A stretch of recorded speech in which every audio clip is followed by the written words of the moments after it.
What's up, everyone, and welcome to ClearTalk. So, in this video, we're going to be asking the question: Is Trump anti-war?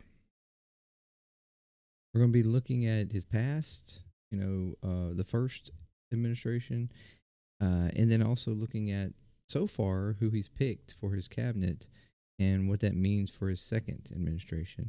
And like I said, ask the question: is he anti-war? Is he really? Because that's what it's being placed on him. Is what his supporters talked about before, and has been saying all along. And he even himself tries to say that. So we're going to ask that question and talk about that. So, if you like what we're talking about doing here, please consider subscribing, like, share, comment, all that good stuff. And if you want, check out my other channels: JMDPLAY, JMD Drummer, and Discord there, one-time donation, or you JMD Nation at Patreon for $3 a month. No pressure, but anything you do, any support you give is much appreciated. So thank you very much. So yes, we're asking this question: is Trump anti-war? So first we got to look at his first administration, right, and the people that he had in place, or throughout his administration. There were several names, from John Bolton to Pompeo. There's several of them that are pretty well known to be pretty much warmongery. He had several different people that ran it out, and but yeah, maybe he had people in his administration that were known warmongers that didn't see a war they didn't like or whatever the case. But I mean, the common thing is stated that well, he didn't start any wars. His administration did not start any wars. Trump is one of the only presidents in modern history to not start a war. And while technically that is true, there were no wars started under Trump. But that's not to go without saying that we were already in wars, and he didn't do anything to stop those wars. He didn't do anything to pull out of those wars. As a matter of fact, I mean, you could go further in how surprisingly we did not get into war, uh, because Trump certainly didn't shy away from trying to provoke war. Um, from the drone strikes and stuff, he increased drone strikes over 400% from Obama. I mean, he dropped one of the largest bombs in Afghanistan. Outside of just not pulling out of Afghanistan like he said he was going to, from to killing Soleimani, who was actually, while yes he has some pretty terrible things in his history, he was somebody that we supported, helping to take out ISIS, and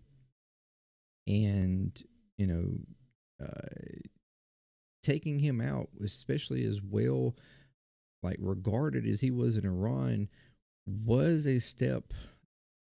It was very surprising that we did not start anything with Iran. Iran actually took that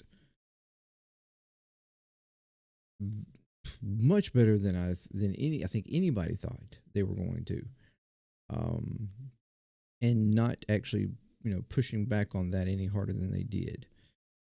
So it wasn't for a lack of trying, because Trump certainly tried to provoke. And a matter of fact, we've had reports where he wanted to do much more. He wanted to bomb all kinds of people. Mexico wanted to bomb Korea. I mean, all these different things, and he was constantly having to be talked or pulled back from all these different things that he wanted to do by the generals and stuff that were in place, by the people in the admin who were trying to keep control of him, or try to pull him back, try to pull him away from these just crazy ideas that he was spitting out. I mean, but that's still, we had, we did the attempted coup in Venezuela.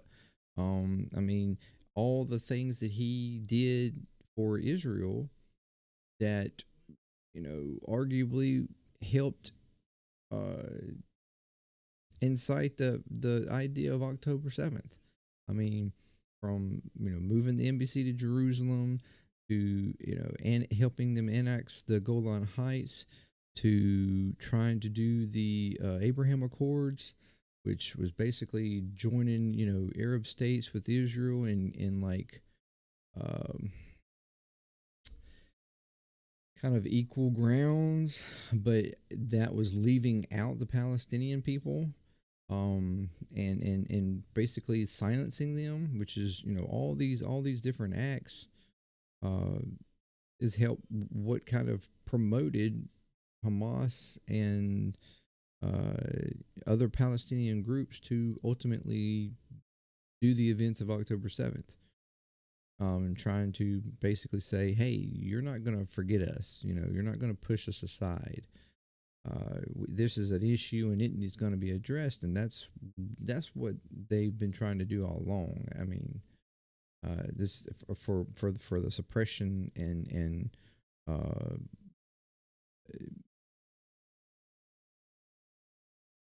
that Israel's been doing on them for decades upon decades. So I mean, this is all these. It's like I said, it's not without the. Trump didn't exactly not try, because he most certainly tried.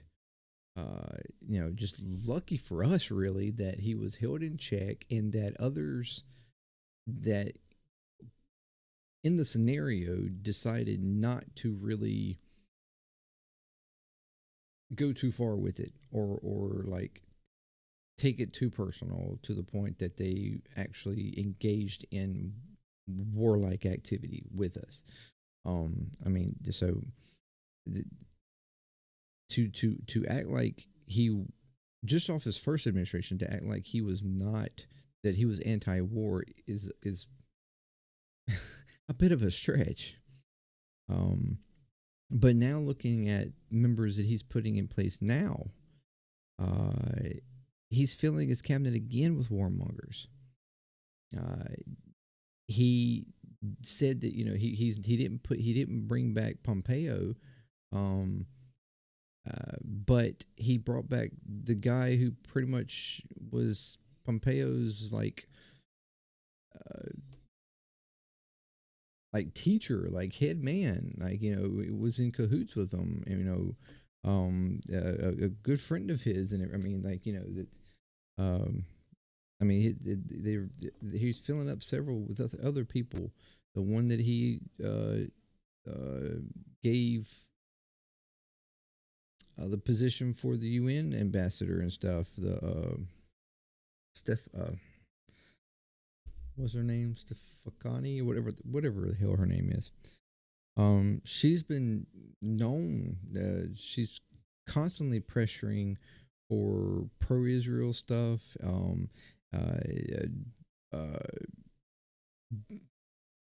like all the different stuff against pro-Palestinian protesters and everything. I mean, pressuring the schools to ban that stuff, or putting pressure and trying to bring up pressure on the schools to even like get rid of the sympathizing teachers and stuff from that time. I mean, she's known for not necessarily being uh, uh, understanding of free speech or anything on that issue, especially around Israel. So I mean, these are things that he's surrounding himself once again with a bunch of warmongers. He already announced too that he's going to fill his cabinet with billionaires and CEOs, just like the last time. He already had the record for that, the first administration, the most billionaires and CEOs in an administration of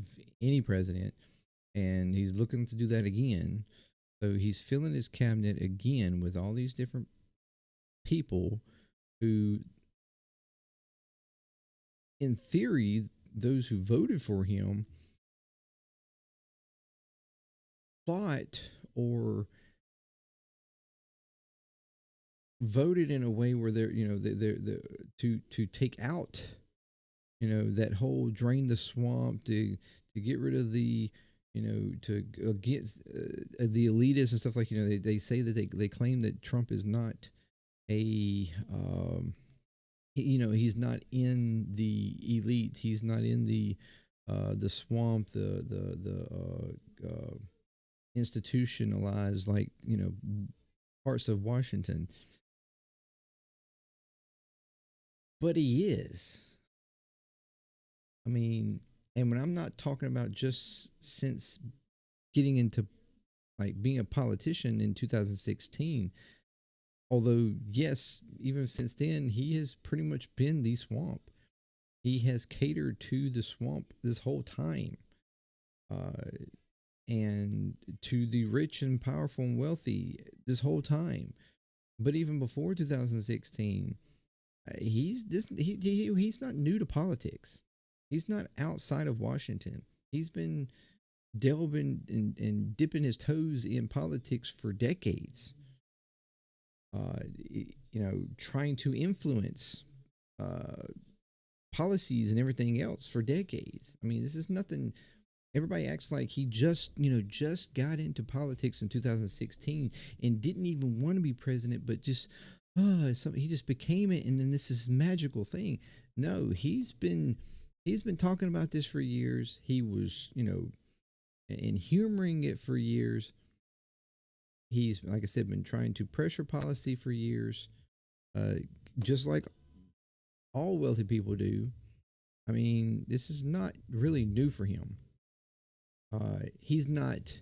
He might not be cognitively, like, have a political brain, like, like, traditionally thinking, but he's most certainly is not outside the bubble of Washington. Like, he certainly understands that. But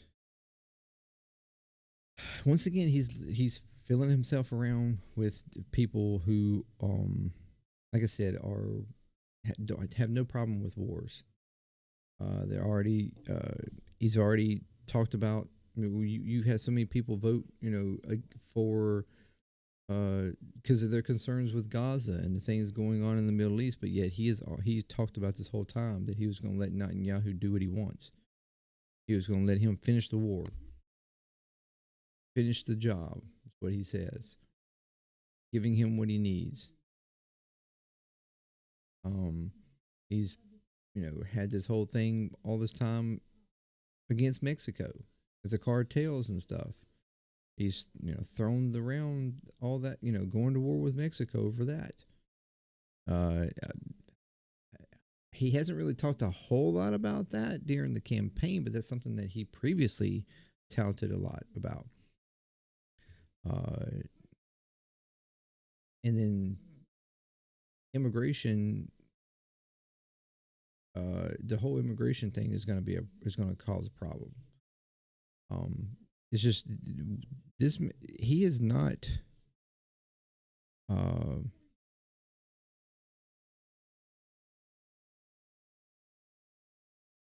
He's not in any way anti-war. He does his best to divide, to create conflict, to provoke people. It's not. This man's not anti-war. It's not when you surround yourself with people who love war, and you're constantly talking about, the ability to take out anybody or do this and that or whatever. I'm sorry, but he's just not.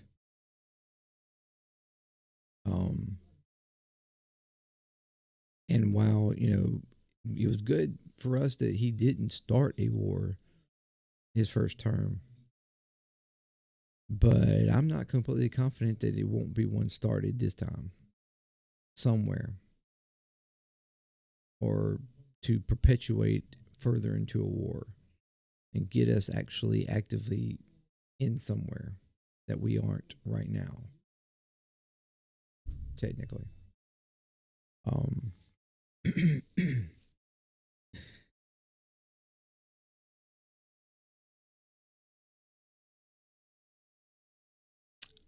Once again, this is one more part to Trump that I feel that a lot of people have just been fooled on. And uh, the whole idea of, you know, you're going to F up and find out. Well, like I said, like, we've effed up and we might just find out. Uh, I certainly hope not. I certainly hope that somehow, some way, he's held in check.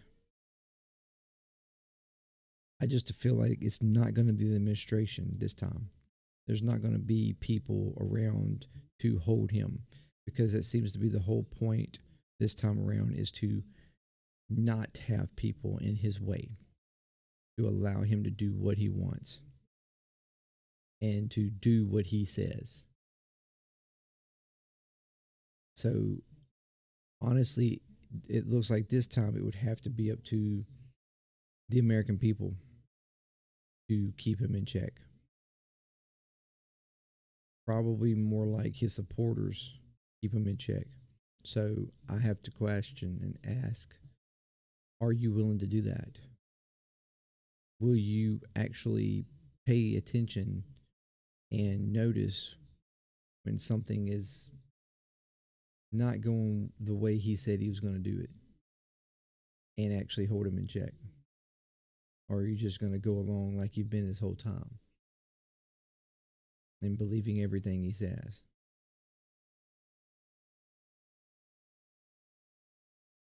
We're going to hold him in check here. Uh, Let me know what you think. Uh, but my answer is no. He's not anti-war. He's very much okay with war, especially if it makes him look good or it gets him support. He'll do anything to get him support. He'll say anything to get his support, to get praise, to have a following. That's all he cares about. It doesn't matter how he does it or how he gets it or what it takes.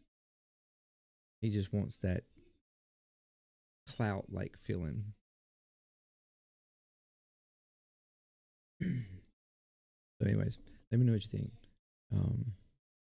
in the comments and stuff like that. So, uh, do you think you agree with me? Do you think that yes, he certainly is very much war-like? He's surrounding himself, or am I missing something? Do you think that he just really internally doesn't like war, but he that's the case? Why does he surround himself constantly with people who are okay with it? Um, I don't know. Anyways, thank you very much. Next time, Clear Talk. Peace. I'm out.